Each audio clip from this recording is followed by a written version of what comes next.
जानकारी, लोकसभा चुनाव के दूसरे चरण की वोटिंग जारी है।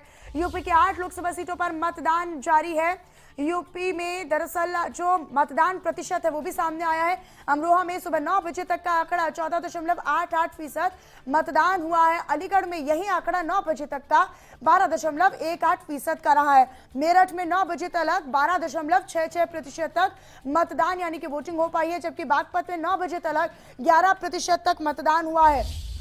बड़ी जानकारी, गौतम बुद्ध नगर में 9 बजे तक 11.57% मतदान हो पाया है, जबकि गाजियाबाद में 9 बजे तक का आंकड़ा 10% के पार है।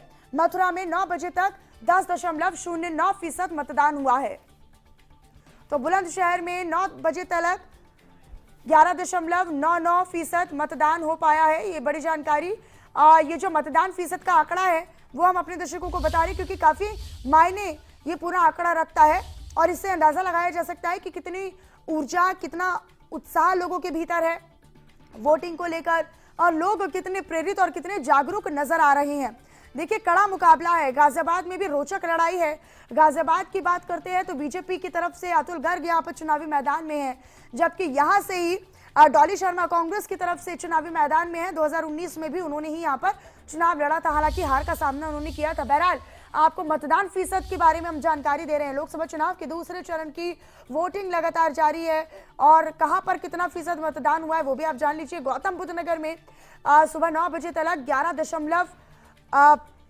11% के आसपास मतदान हुआ है। मथुरा में यही आंकड़ा 9 बजे तक 10.09% है। बुलंदशहर में 9 बजे तक 11.99% मतदान का आंकड़ा सामने आया है। बागपत में यही आंकड़ा सुबह 9 बजे तक जो है वो भी हमने आपको साझा किया। तो देखिए, कहाँ कितनी वोटिंग हुई है वो हम आपको बता रहे हैं। गौतम बुद्ध नगर में 9 बजे तक 11.57% मतदान हुआ है। 10.67% मतदान सुबह 9 बजे तक गाजियाबाद में हुआ।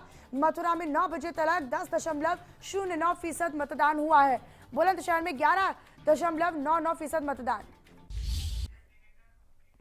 तो देखिए, मेरठ में चुनावी माहौल के बीच इंडिया न्यूज के संवाददाता आदित्य कुमार ने क्या कुछ जानकारी दी है, सुनवाते हैं। हनुमान जयंती का दिन है और बहुत ही सुखद संयोग कि मंगलवार का दिन और इसी नक्षत्र में भगवान हनुमान का जन्म हुआ था। और इस तरीके के पूरे दिल्ली में आप ये देख सकते हैं कि भक्तों का जो तांता है ये लगा हुआ है। अगर आप दिल्ली में आना जाना चाह रहे हैं तो आपके लिए एडवाइजरी जारी की है ट्रैफिक पुलिस ने दिल्ली के, और इसके वजह से पूरे दिल्ली में आपको हो सकती है थोड़ी सी समस्या आपको झेलनी पड़े। आप देख सकते हैं कि ये जो सड़क है सीपी के पास में हम मौजूद हैं अभी, और ये जो सड़क है अब किस तरीके से जब आम दिनों में यहाँ पे ट्रैफिक बहुत ही स्मूथली चल रहा होता है, अभी जो है थोड़ी सी कठिनाई के साथ चल रही है। सड़कें जो हैं भरी हुई हैं और ट्रैफिक पुलिस जो है मौजूद है ताकि किसी तरीके से वाहनों को सही तरीके से आगे बढ़ाया जा सके। और यही एडवाइजरी जारी की है कि दिल्ली पुलिस ने कहा है कि गोल चक्कर जीपीओ से आउटर सीसी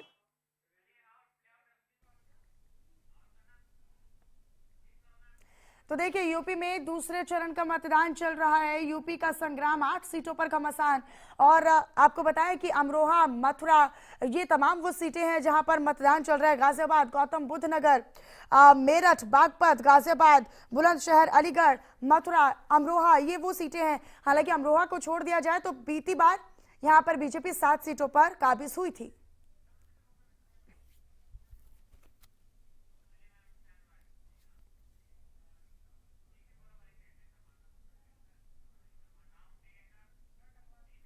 आगे बढ़े, अब आपको बताया जाए नोएडा के सेक्टर 22 के गांधी स्मारक स्कूल में मतदान देने के लिए लोग कतारों में खड़े हैं। तमाम लोगों से बातचीत करते हुए उनसे जानने की कोशिश की कि आखिर किन मुद्दों को लेकर वो अपना मताधिकार का इस्तेमाल कर रहे हैं, वोट दे रहे हैं।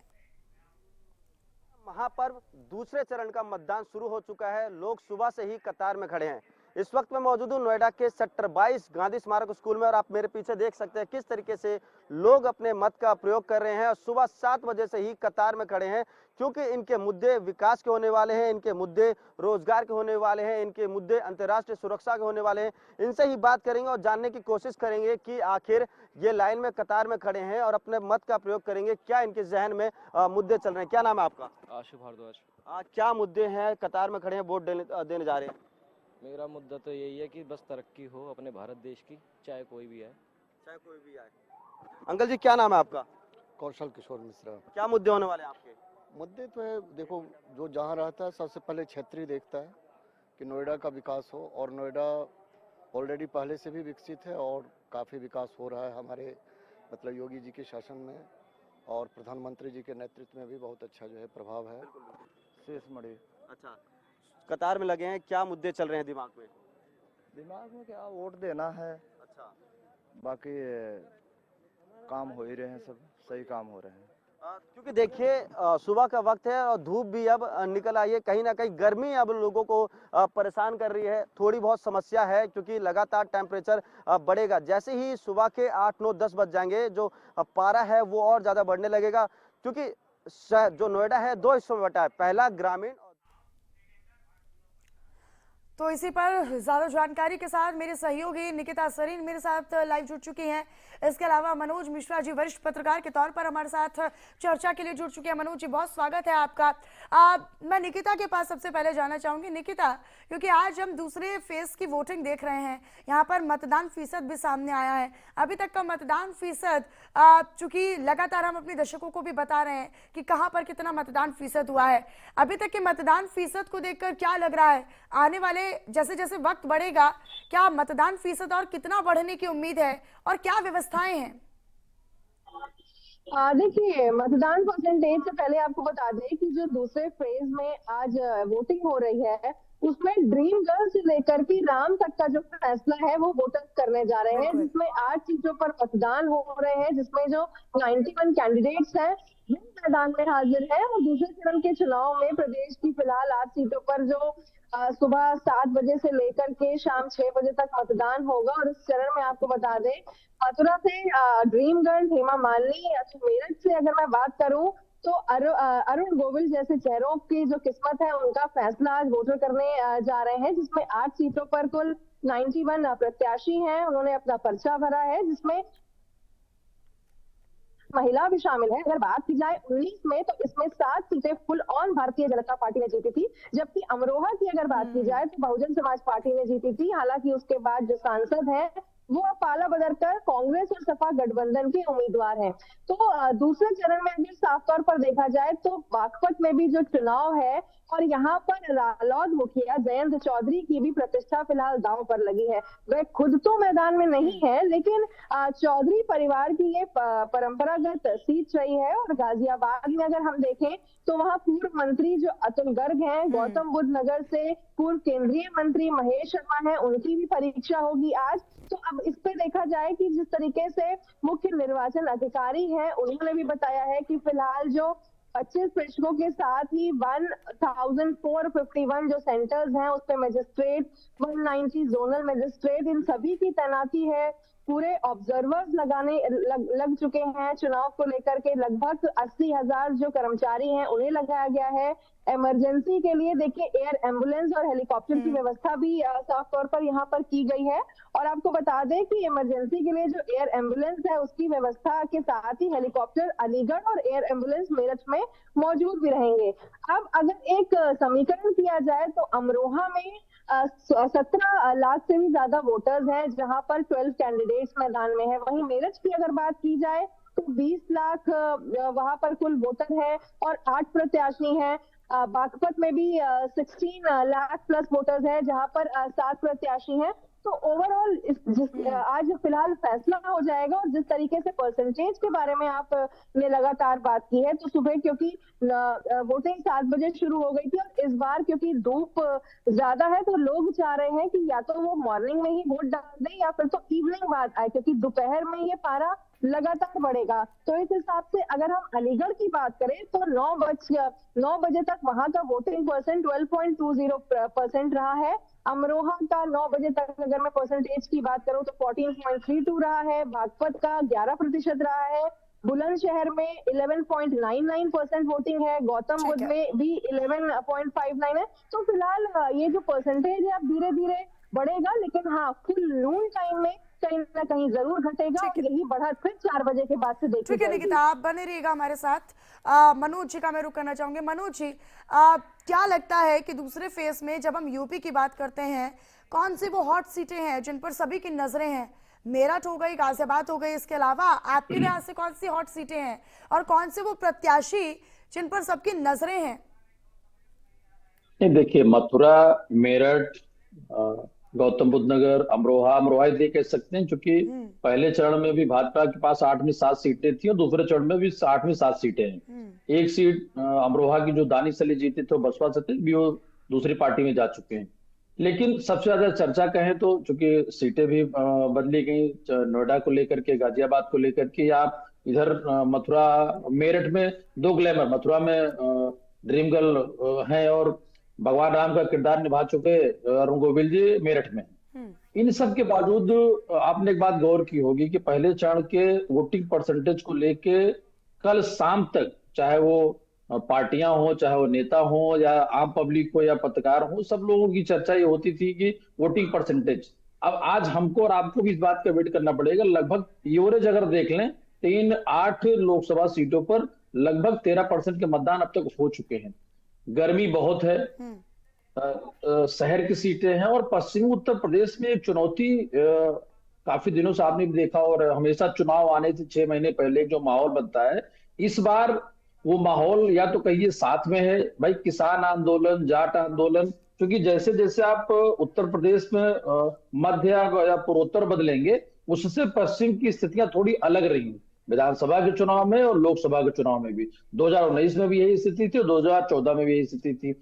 जयंत चौधरी और भारतीय जनता पार्टी यानी एनडीए के गठबंधन का ये अगर परीक्षा की बात कर लें, तो ये जो 2 चरण के अहम चुनाव थे, जो पहले चरण का चुनाव हो गया और आज जहां पे वोटिंग हो रही है, और अक्सर एक बात आपने भी देखा होगा कि जब वोटिंग परसेंटेज अगर बढ़ जाता है तो लोग कहते हैं कि एंटी इनकम्बेंसी, लोग नाराज हैं इसलिए वोट डालें।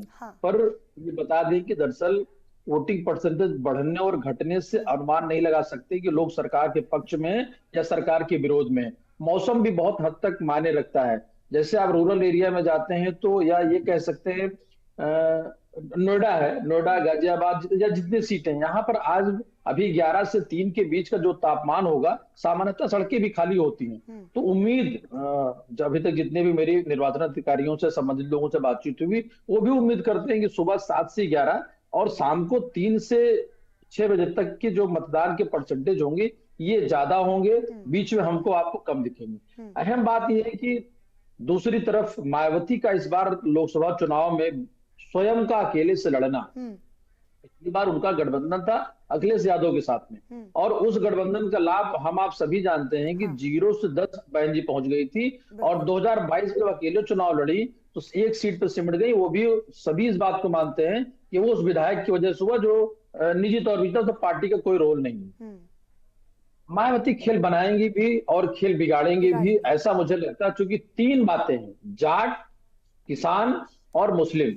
ध्रुवीकरण की राजनीति सभी पार्टियां करती हैं, और इन तीनों अच्छा, लेकिन मनोज जी, अमरोहा जैसी सीट जहां पर गठबंधन की तरफ से भी मुस्लिम प्रत्याशी है, बसपा ने भी मुस्लिम प्रत्याशी उतारा है, तो ऐसे में ऐसी सीट पर कोई कंपटीशन होगा क्या? क्या वोट कटेंगे, वोट बटेंगे, या फिर एक बड़ी चुनौती होगी? क्योंकि मुस्लिम बहुल्य सीट अमरोहा को माना जाता है, लिहाजा पूरी सीट, यानी कि जैसे कि आपने जिक्र किया 2019 में हालांकि इसी सीट से रह गई थी बीजेपी, इस बार 8 सीटें जीतने के दावे के साथ और उसी विश्वास के साथ बीजेपी उतरी है, तो कोई कंपटीशन, कोई मुकाबला है इस सीट पर अभी? नहीं, बिल्कुल है। देखिए, 2 चीजें हैं, इस बात को इनकार नहीं कर सकते, खासकर उत्तर प्रदेश और बिहार में, कि जातीय समीकरण के आधार पर टिकटों का वितरण सभी पार्टियां करती हैं। अब चूंकि अमरोहा पे दोनों कैंडिडेट जो आमने सामने और मुस्लिम बिरादरी के हैं या मुस्लिम समुदाय से हैं, लेकिन उनकी जो परंपरा का टोट है, जिनको हम जाट, मैं फिर कह रहा हूं, जाट से, मुस्लिम से, ओबीसी से, या भारतीय जनता पार्टी का जो कैडर वोट है, तो अब वहां की लड़ाई बिल्कुल 1 to 1 होनी है। और मैं ये कह सकता हूं, बड़ी सीधी सी बात है कि अगर जयंत चौधरी भारतीय जनता पार्टी में आते हैं और इस चुनौती को पार करके बेहतर प्रदर्शन में नहीं दिखाई पड़ते हैं, क्योंकि भाजपा बाकी जगह तो हमेशा अच्छी रही, पिछली बार अपने दम पर वो पश्चिम में अच्छी थी। आप अगर देखिए, इतने क्यास लगाए गए थे, इतनी बातें लगातार, चाहे वो कृषि कानून बिल की बात कर लें, किसान आंदोलन की बात कर लें, जाटों के विरोध की बात कर लें, उसके बावजूद भारतीय जनता पार्टी वहां 100 में से 80 नंबर से पास हुई थी। अब उम्मीद तो यही कर सकते हैं कि जयंत के आने के बाद वहां बेहतर होना चाहिए। मथुरा में आप देखें, मैं मथुरा की बात इसलिए करना चाहूंगा आरएलडी कि आने के बाद बीजेपी मजबूत तो हुई है मतलब। बिल्कुल बिल्कुल, वोटो जो चूंकि जमीन पर जातिगत वोटों का ध्रुवीकरण, और उससे बड़ी बात होती है चेहरा और पार्टी। और कम से कम ये तो कहा जा सकता है विगत 5 चुनाव उत्तर प्रदेश में हुए जिसमें भारतीय जनता पार्टी हमेशा 90-80 नंबरों से पास हुई है, चाहे विधानसभा का चुनाव हो, चाहे लोकसभा का चुनाव हो, या अन्य नगर निकाय या बाकी चुनाव हुए हों। उसी उसी कड़ी में, क्योंकि आप गौतम बुद्ध नगर को नहीं भूल सकते। गौतम बुद्ध नगर, गाजियाबाद आप देखिए, गौतम बुद्ध नगर में या गाजियाबाद में भी बिल्कुल। अतुल गर्ग या बाकी शर्मा, महेश शर्मा जी, इन सब के लिए भी अपनी पार्टी, ये बड़े चेहरे हैं। हम्म। आप देखिए बीके सिंह को वहां पर वोट का उनका मतलब सीट कटा करके वहां किसी और को दी टिकट गई। काट कर। तो ये हाँ। टिकट काटकर, तो ये जो 8 सीटें हैं, ये भारतीय जनता पार्टी के लिए ज्यादा अहम है। विपक्ष को भी वहां पर बड़ी मजबूती से कुछ न कुछ तो इनके हाथों से छीनना पड़ेगा। ये 8 चाहते हैं, 7 उनके पास पहले से थे, और इस बार जो अमरोहा जिस सीट पर ये नहीं थे, भारतीय जनता पार्टी ने अपने तीर के सारे तर्कस वहां लगा दिए हैं कि मुझे पश्चिम की इस दूसरे चरण की 8 और सीटें चाहिए। बाकायदा यहाँ पर समाजवादी पार्टी ने तो कई ऐसे उम्मीदवारों को उतारा जिनकी टिकट बाद में काट दी और फिर उम्मीदवारों को बदला गया, तो एक वो भी नैरेटिव लोगों के बीच में सेट हो गया। मैं निकिता आपका रुख करना चाहूंगी, क्योंकि महेश शर्मा यानी गौतम बुद्ध नगर की जब हम बात करते हैं तो यहाँ से बसपा के उम्मीदवार हैं राजेंद्र सोलंकी, यहाँ पर कांग्रेस के उम्मीदवार हैं महेंद्र नागर, और ऐसे में महेश शर्मा एक बार फिर से सांसदी का चुनाव बीजेपी के टिकट से लड़ रहे हैं, और एक बड़ी अच्छी पकड़ उनकी मानी जाती है खासतौर पर सेक्टर एरियाज में, नोएडा के, ग्रेटर नोएडा के, या फिर हम गौतम बुद्ध नगर के जो सेक्टर एरियाज है वहां पर, या शहरी इलाकों में। लेकिन यहाँ पर हमने देखा कि कई ग्रामीण इलाकों में, कई ऐसे पिछड़े इलाकों में उनका विरोध भी हुआ महेश शर्मा का, कि वो यहाँ पर आते नहीं है, एक व्यापारी हैं, एक बिजनेसमैन है। तो क्या ये एक बहुत बड़ी चुनौती बीजेपी के लिए नहीं हो जाती है कि फिर से महेश शर्मा को उतारना? और राजेंद्र सोलंकी, चूंकि यहाँ पर जब हम देखते हैं कि ठाकुर बहुल्य सीट इस साइड से लगती है, रबुपुरा की साइड से जब हम देखते हैं तो वहां पर लगती है, तो क्या एक बहुत बड़ी चुनौती बीजेपी के लिए होगा इस बार का चुनाव गौतम बुद्ध नगर से? बिल्कुल। देखिए, गौतम बुद्ध नगर का अगर हमने मुद्दा उठाया तो उस पर मैं बता दूं आपको कि वहाँ के कई जो लोग हैं जिनसे लगातार हम संपर्क में हैं, क्योंकि अब नोएडा भी एक तरह से उत्तर प्रदेश का पार्ट है, तो वहाँ के कुछ जो लोग हैं उनका ये खुद मानना है, हम इंटीरियर्स में क्यों जाएं, हम अगर नॉर्मल सिटी में भी रहते हैं तो वहाँ का खुद लोगों का मानना है, जो प्रतिक्रिया लोगों की आई है, कि उनको बस ये लगता है कि हम एक सिंबल को चूज करते हैं और उस सिंबल पे हम वोटिंग करते हैं। रही बात महेश की, तो उनके लिए भी यहाँ पर लोगों की ये प्रतिक्रिया रही है कि वो ज्यादा अपना मूवमेंट नहीं रखते हैं, ज्यादा लोगों के बीच नहीं आते हैं, लोगों से बातचीत नहीं करते हैं। रही बात डेवलपमेंट की, तो उसमें उनका इन्वॉल्वमेंट इतना नहीं है। अब जिस तरीके से हम बहुजन समाज पार्टी चीफ मायावती की बात करें,